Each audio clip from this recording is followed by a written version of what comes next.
살 이유가 분명하지 않은 사람은 오늘 사는 날이 무력해지기 마련입니다. 얼마나 인기가 있든 얼마나 가졌든 어떤 학교에서 어떤 공부를 하든 나에게 내일이 없다라고 느끼는 삶, 그 삶은 자연적으로 무기력하게 되고 무력하게 되죠. 수많은 정서적 질환, 정신적 질환, 그리고 자살을 결심하는 많은 사람들이 동일하게 느끼는 것이 나에게 내일은 없다. 내가 내일 왜 살아야 할지, 아침에 왜 눈을 떠야 될지 이유를 모르겠다라는 동일한 고백을 하게 되죠. 기독교의 특징 중에 하나는 언제나 강력하고 분명한 미래관입니다. 바로 하나님 나라, 천국에 관한 것이죠. 또한 주님께서 다시 오실 것이라는 것에 대한 분명한 확신이고 소망입니다. 특별히 하나님 나라, 천국에 관한 이 미래관, 그리고 내일에 관한 이 소식이 우리에게 얼마나 큰 힘이 되고 능력이 되고 소망이 되는지 몰라요. 성경에서는 천국은 이러이러한 곳이다 라고 많은 비유를 들어서 우리에게 설명하고 있지만, 만일 누군가 저에게 천국은 어떤 곳인가요? 한마디로 좀 설명해 주시겠어요? 라고 묻는다면 저는 이렇게 대답할 것 같아요. 천국은 생명이 충만한 곳입니다. 저를 한번 따라 보실까요? 천국은 생명이 충만한 곳입니다. 그래요. 요한복음 14장 6절에 보니까 예수님께서 이렇게 말씀하십니다. 내가 곧 길이요 진리요 생명이다. 그러니 천국은 생명이신 주님이 계신 곳이죠. 천국은 생명이신 주님과 동행하는 곳입니다.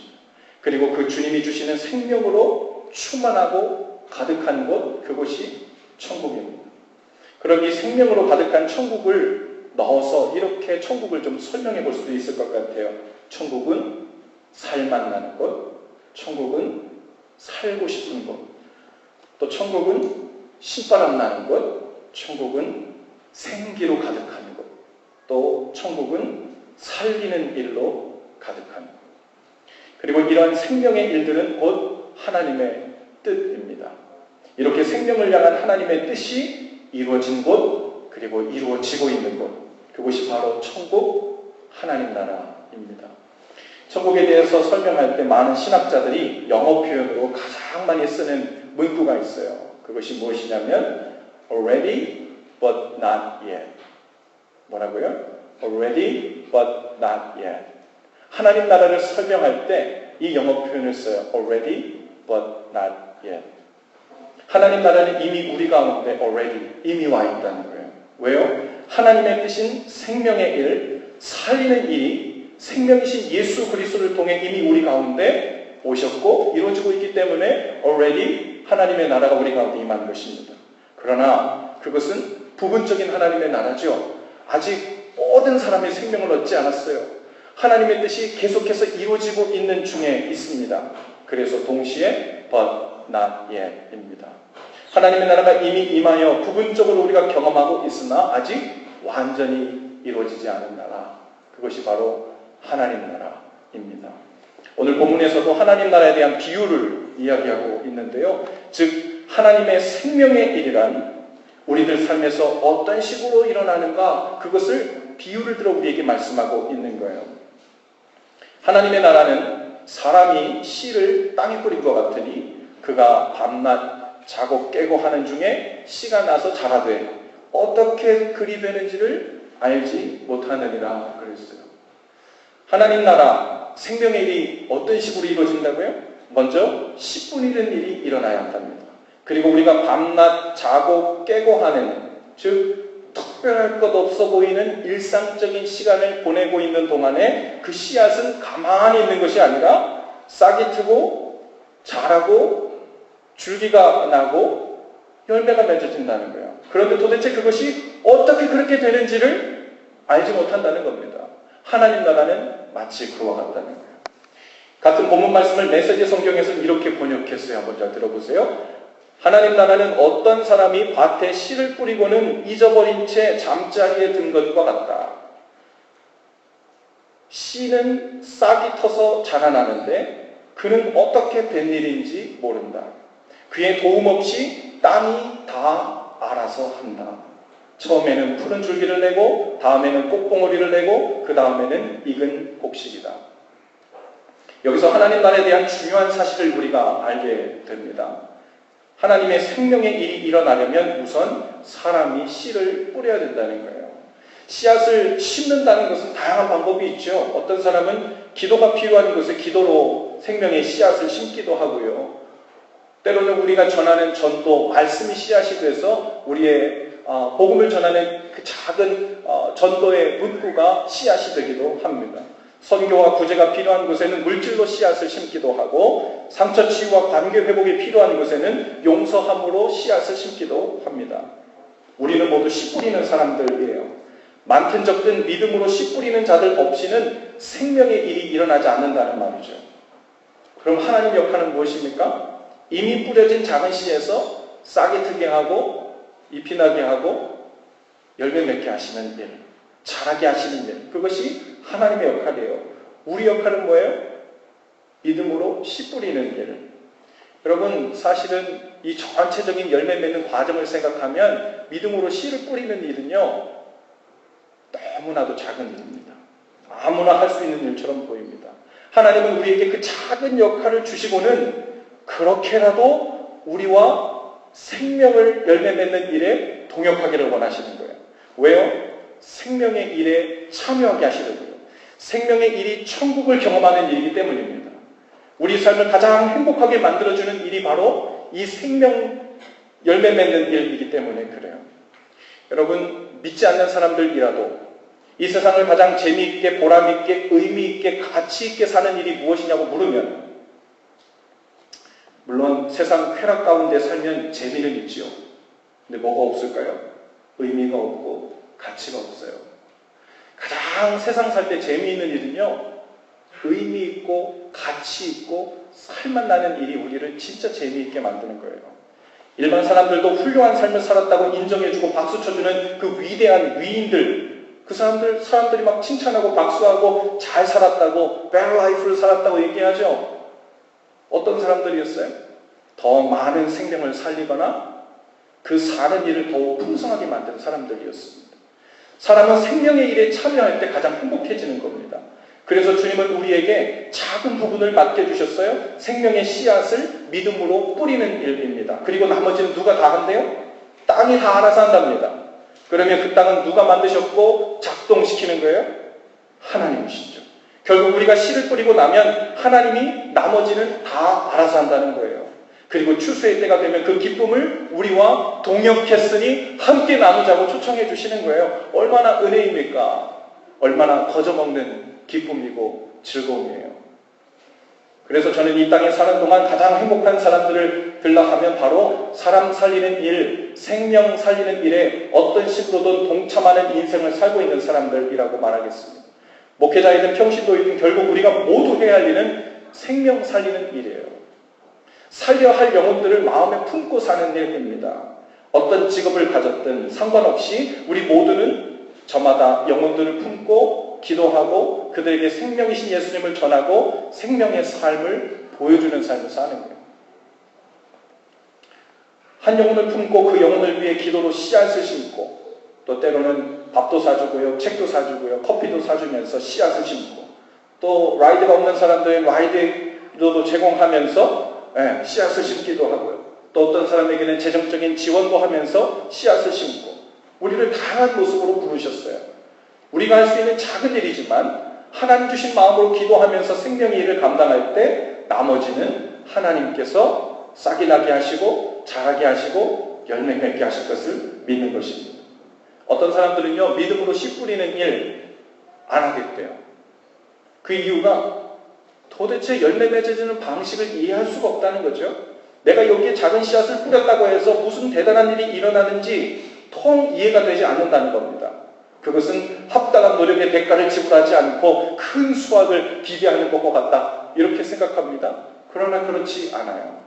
오늘 우리가 의인이 될 만한 자격이 없고 하나님의 자녀가 될 만한 충분한 의로운 노력을 하지 않았음에도 불구하고 그 은혜와 사랑으로 오늘 우리가 살고 있듯이 마찬가지입니다. 또 어떤 사람은 자신이 하나님의 영역을 개선하려 듭니다. 저 사람은 아무리 씨앗을 뿌려도 회개할 사람이 아니야, 예수 믿을 사람이 아니야, 변화될 사람이 아니야 하고는 씨를 뿌리는 자가 어디까지 개선하려 들어요? 저 씨앗이 과연 싹을 틔울 것인가? 과연 자랄 것인가? 과연 꽃을 맺을 수 있을까? 피울 수 있을까? 열매를 맺을까? 얼마나 맺을까? 어느 때 맺을까? 그 걱정하느라고 씨앗을 못 뿌리고 있는 거예요. 그런데 그거는 우리가 할 일이 아니라는 거예요. 어떻게 그렇게 진행되는지 모르는 것이 정상이고 당연하다고 오늘 비유를 통해 우리에게 말씀하고 있습니다. 그 계산하는 일은 우리의 영역이 아니죠. 그 생각도 내려놓아야 돼요. 하나님이 하시는 일은 정말 놀랍습니다. 그분의 계획은 우리 계획과 다르고 그분의 생각은 우리의 생각과 다릅니다. 그분이 알아서 하세요. 아무리 딱딱하고 굳어있는 씨앗도 주님이 만지시면 싹을 틔우고 자라게 하시고 열매 맺게 하시는 줄로 믿습니다. 어떻게 그렇게 될 수 있는지 우리는 알 수 없습니다. 그것이 바로 하나님 나라를 믿고 사는 사람들입니다. 제가 목회를 하다 보니까요, 점점 더 겸손하게 될 수밖에 없습니다. 제가 나름대로 제자훈련도 열심히 하고 설교도 하고 새벽기도 말씀도 전하고 한다고 하는데, 그러면서 사람이 변할 것을 기대하지만 깨닫게 되는 것은 그런 것으로 사람이 변하지 않는다는 거예요.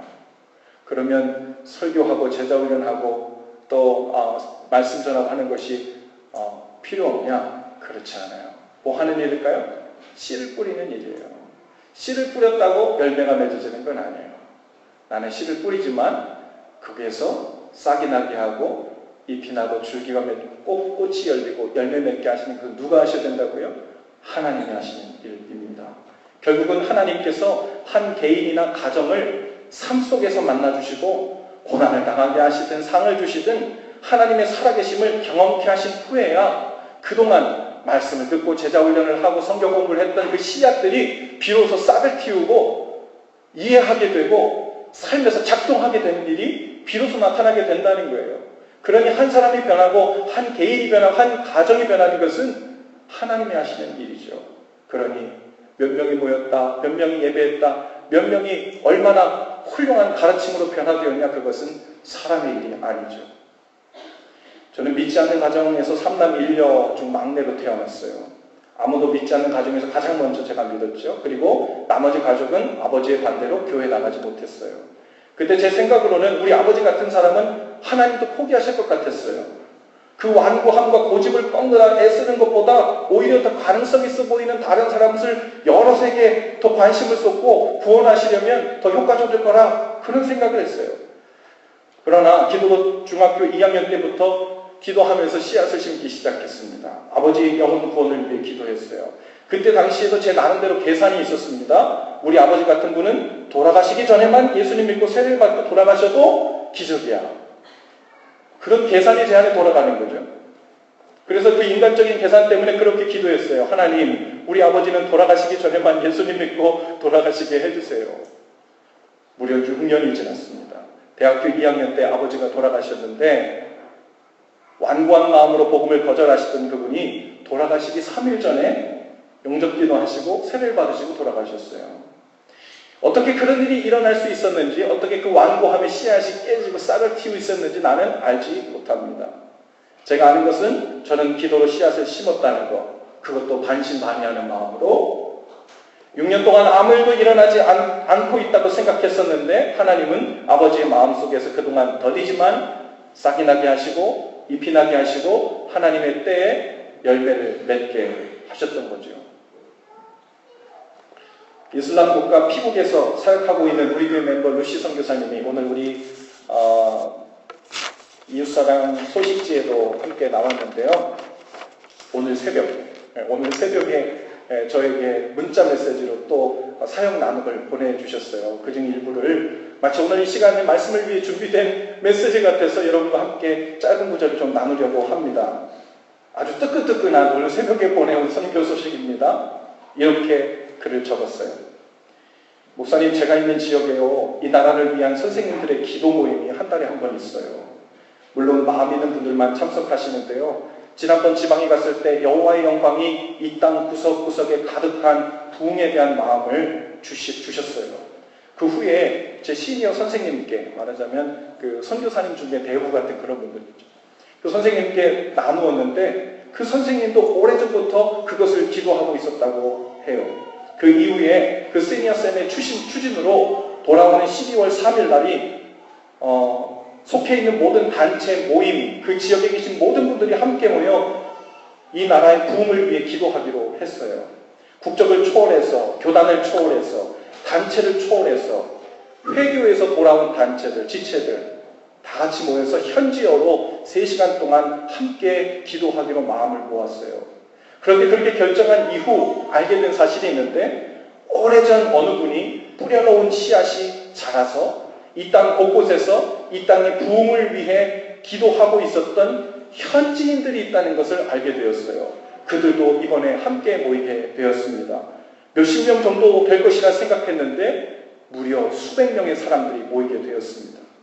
먼저는 모이는 자들 안에 마음을 찢는 회개가 일어나고 모든 것들을 주님께로 돌이키는, 오직 그분의 이름만이 높임을 받는 그런 시간이 되기를 함께 구해 주세요. 생각만 해도 너무 신나는 일이에요. 여러분, 오늘 얼굴도 모르는 먼저 온 선교사님이 심어놓은 씨앗들이 땅속에 그대로 묻혀버린 줄 알았는데, 이슬람 현지인들 수백 명의 마음속에 그 씨앗이 자라나 열매 맺고 있었던 줄을 어떻게 알았겠어요? 루시 선교사님의 사역을 언뜻 보면요, 이슬람 학교에 같이 가서 이슬람 사람들과 함께 수업을 받고 그들과 밤낮 자고 깨고 하는 일, 마치 특별할 것 없는 일상의 일을 보내는 것처럼만 보일 수 있습니다. 그런데 하루 종일 학생들과의 대화 속에서 자기만 그리스도인들이고 온통 이슬람 학생들로 둘러싸여 사는데, 수업 시간에 발표하는 시간들 속에서 룸메이트와 학교 그리고 이슬람 학생들의 이름을 불러가며 그 골방 구석에서 기도하는 그 기도의 씨앗을 심고 있는 거죠. 그리고 그 심겨진 씨앗마다 이제부터는 하나님께서 손을 대시고 싹을 틔우시고 자라나게 하시는, 수십 수백의 열매를 맺게 하시는 것을 우리가 기대합니다. 12월 3일에 우리도 다 같이 함께 그 기도에 동참하면 좋을 것 같아요. 마침 아까 제가 광고했는데요, 우리 교회 처치 컨퍼런스가 12월 3일 토요일날 오전 11시에 있어요. 여러분, 그날 다 같이 모이면 처치 컨퍼런스 시작하기 전에 우리 루시 선교사님과 더불어 이 피국 이슬람 이 나라 그리고 하나님의 부흥을 위해서 다 같이 함께 구할 수 있게 되기를 바랍니다. 이제 연말이에요. 그리고 이듬해 영혼들을 품고 사역할 리더들을 뽑고 또 세울 그런 시즌이죠. 센터에서도 내년에 센터 리더로 사역할 분들을 추천하고 또 하나님께서 주신 마음을 두고 기대하면서 결정하는 시간을 갖고 있고, 또 우리 청년 밀리부도 아마 그럴 것이라 생각됩니다. 무엇보다 영혼을 품고 사는 일, 생명을 품고 사는 일, 이 일이 얼마나 행복한 일이고 복된 일인지 아실 수 있기를 바랍니다. 영혼을 품는 일은 절대로 다른 사람에게 미루거나 떠넘기는 식으로 되어져서는 안 되는 천국의 일입니다.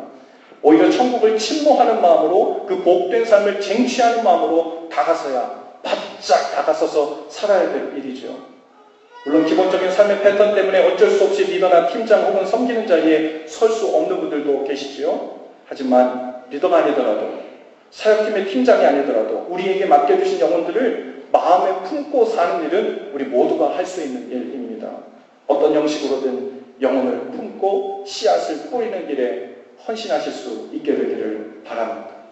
아까 우리 사마리탄스 펄스, 이 사역 또한 아주 좋은 씨앗 심는 일이죠. 신발 박스 하나에 무슨 대단한 것이 많이 들어가겠어요. 이 일은 믿음으로 씨앗 심는 일입니다.